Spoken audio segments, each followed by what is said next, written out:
Saif Ali Khan case में जिस संदिग्ध को गिरफ्तार किया गया है उसका कबूलनामा सुन के पुलिस भी हैरान हो गई। जिस हिसाब से वो सीढ़ियों से उतर रहा है उससे साफ पता चलता है कि आखिर उस घर में क्या क्या हुआ था। ऑटो बुक करने का वक्त, आरोपी का सीढ़ियों से उतरने का वक्त, मुंबई पुलिस कंट्रोल रूम में सैफ अली खान के घर से की गई कॉल, इन तीनों ही कड़ियों में छिपी है पूरी कहानी। सैफ की नौकरानी और आरोपी के बीच की पूरी कहानी बाहर आ चुकी है। पुलिस जिस एंगल पे जांच कर रही है उसके मुताबिक 15 तारीख की रात आरोपी सैफ अली खान के घर में घुसा। जिस वक्त वो घुसा उस वक्त सैफ अली खान घर पे नहीं थे। सैफ और कैटरीना को कहीं पार्टी में जाना था। मुंबई पुलिस ने आरोपी के घर से बाहर निकलने की तस्वीरें जारी की, लेकिन उसके घर में घुसने की तस्वीर जारी न होना बताता है सारे सवालों के जवाब यहीं छिपे। सैफ अली खान और करीना कपूर सुबह घर पहुंचने वाले थे, हालांकि वो उसके पहले ही अपने घर पे पहुंच गए। सैफ अली खान के घर का दरवाजा डिजिटली लॉक है, वो खुद घर का दरवाजा खोलते हैं। उस वक्त वो आरोपी वहीं पर मौजूद बताया जा रहा था। पुलिस विभाग में इस बात की भी चर्चा है कि सैफ अली खान को देख के संदिग्ध पूरी तरह से डर गया। यहाँ एक सवाल ऐसा है जिसका जवाब नहीं मिल रहा है। आरोपी की कदकाठी देखकर अंदाजा लगा पाना मुश्किल है कि वो अकेले ही सैफ अली खान पे 6 वार कैसे कर सकता है। अगर सैफ जग रहे थे और चोर को देख लिया था तो सैफ की पीठ पे वार कैसे हुए? अगर कोई हमलावर आपके सामने है तो वो आप पर पीछे से कैसे हमला करेगा जब सामने नौकरानी और घर में परिवार मौजूद हो? मुंबई पुलिस का पहला शक सैफ की नौकरानी पर है, इसीलिए सीढ़ियों से भाग रहे आरोपी की गिरफ्तारी से पहले सैफ अली खान की मेड से पूछताछ हुई। मेड के हाथ में चोट के निशान भी देखे गए। अस्पताल में पहले इलाज हुआ, उसके बाद कई घंटे तक थाने ले जाकर पुलिस पूछताछ करती है। तो क्या सैफ अली खान के आने से पहले ही वहां पे जो संदिग्ध मौजूद था वही असली चोर है या कहानी कोई और है? अगर वो चोरी करने आया था तो उसके पास दरवाजा तोड़ने के लिए कोई कटर क्यों नहीं मिला? ऐसे हाई प्रोफाइल चोरियों में अगर आप पुराने रिकॉर्ड उठा के देखें तो कई अपराधी शामिल होते हैं, लेकिन इस पूरी कहानी में चोर एक है।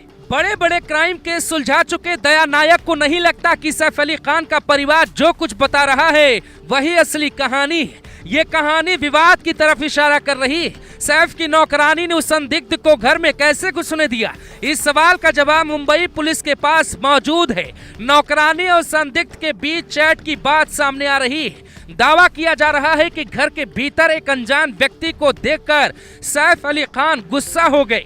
उसके बाद वो पुलिस को फोन करने की धमकी देते हैं। वो फोन निकालने की कोशिश करते हैं और करीना आवाज सुनते ही भाग कर आती है। घर में पूरा ड्रामा शुरू हो जाता है। जरा तस्वीरों को देखिए तो आपको समझ में आएगा परिवार द्वारा गढ़ी गई कहानी कैसी है। इस व्यक्ति की ये तस्वीर देखिए, सीढ़ियों पे उतरने की रफ्तार देखिए और टाइमिंग देखिए।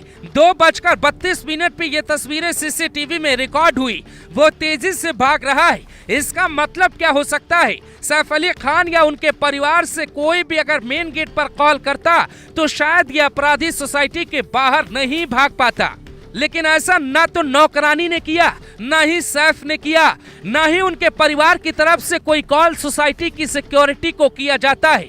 मतलब हमला होता है, दरवाजा खुलता है, चोर भागता है। चोर हाई प्रोफाइल चोरी करने के लिए निकला, लेकिन वो जानबूझकर सीसीटीवी की तरफ देखता है। ना गार्ड पकड़ पाते हैं, ना परिवार के लोग, ना मेड और ना ही खुद सैफ। वो वहां से सीढ़ियों से निकलता है। सीढ़ी तो लिफ्ट के पास है। 12 फ्लोर से सीढ़ियों से उतरने में तकरीबन 5 से 8 मिनट का वक्त लगता है। तो टावर में मौजूद गार्ड को उसे रोकने के लिए क्यों नहीं कहा गया? ये कहानी वैसी नहीं जैसे दिखाई जा रही है। इसमें कोई बहुत बड़ा झोल है। सैफ अली खान अस्पताल ऑटो से जाते हैं, इसमें कई कहानी है। जिस सोसाइटी में सैफ रहते हैं वहाँ इमरजेंसी के लिए स्ट्रेचर होता है। फिर सैफ अली खान को लिफ्ट से कंधे के सहारे क्यों उतारा गया? दूसरा सवाल, सैफ के बेटे इब्राहिम कार ड्राइव कर लेते हैं, फिर ड्राइवर नहीं था, ऐसा कहकर ऑटो को क्यों बुलाना पड़ा?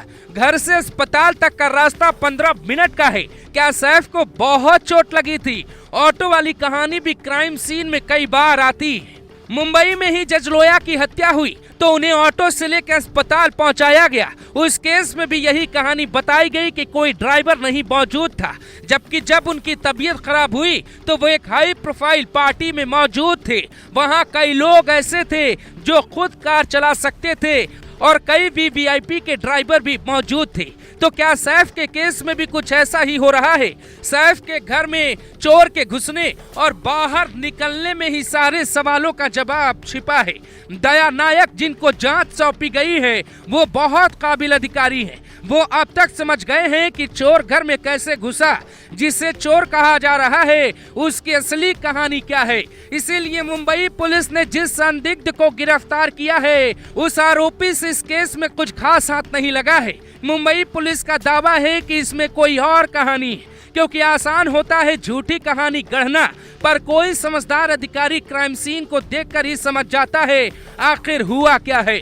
तो सवाल ये है कि आखिर उस घर में ऐसा क्या हुआ था कि सैफ अली खान मौत से सिर्फ 2 mm की दूरी पर खड़े थे, क्योंकि डॉक्टर्स की टीम कहती है अगर 2 mm चाकू और अंदर घुस जाती तो शायद उनका बचना मुश्किल होता।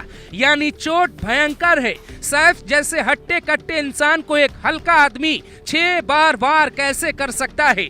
चाकू अंदर टूट जाती है। ये वो सवाल हैं जिनका जवाब नौकरानी और आरोपी के रिश्ते के बीच मिल सकता है, क्योंकि मुंबई पुलिस की पूछताछ में इस संदिग्ध से कुछ खास जानकारी नहीं मिली। तो अब इस पूरे केस में दूसरा व्यक्ति कौन है जो अब तक पूरे किरदार में एंट्री नहीं ले पाया है?